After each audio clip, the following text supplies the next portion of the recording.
qu'il incarne pour vous, Trump? Et d'abord, ce qui est incroyable, c'est qu'il ait pu être réélu. Ça a été François vraiment Cluzet a encore frappé. Et oui, dans une interview récente, l'acteur français, si on peut véritablement l'appeler un acteur, n'a pas mâché ses mots au sujet de Donald Trump, qualifiant l'ancien président américain d'une obscénité incroyable et d'une vulgarité sans nom.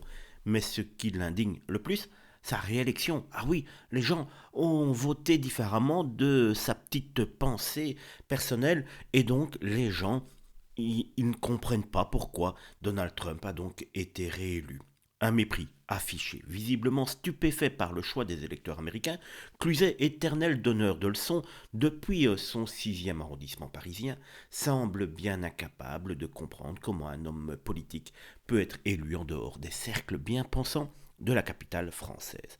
Rapidement, ses propos ont suscité de vives réactions. Certains y voient une arrogance typique des élites culturelles françaises, incapables d'accepter les choix démocratiques du peuple, le magnat de l'immobilier, malgré les attaques incessantes des médias et du monde du spectacle, conserve une immense popularité aux États-Unis car, je vous le rappelle, sa réélection n'a pas été une réélection mais simplement un plébiscite.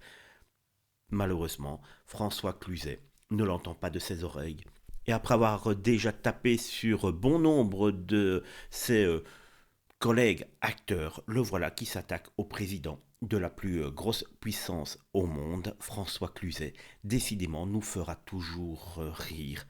Malheureusement, on est parfois encore obligé de devoir se le farcir. Qu'est-ce qu'il incarne pour vous, Trump? Et d'abord, ce qui est incroyable, c'est qu'il ait pu être réélu. Ça a été vraiment la surprise du chef. Comment ce type, qui est d'une obscénité incroyable, d'une vulgarité sans nom, qui propose toujours des trucs dont il change d'avis la semaine d'après, ou en tout cas qui ne se réalisent pas. C'est pas à vous que je vais apprendre la fameuse poignée de main avec son meilleur ami de Corée du Nord et le reste. Mais surtout, ce qui est effrayant, c'est de se dire, mais est-ce que ce type réfléchit aux autres? Il ne pense qu'à lui. Est-ce que avant c'était In God We Trust et maintenant l'impression que c'est In Money We Are.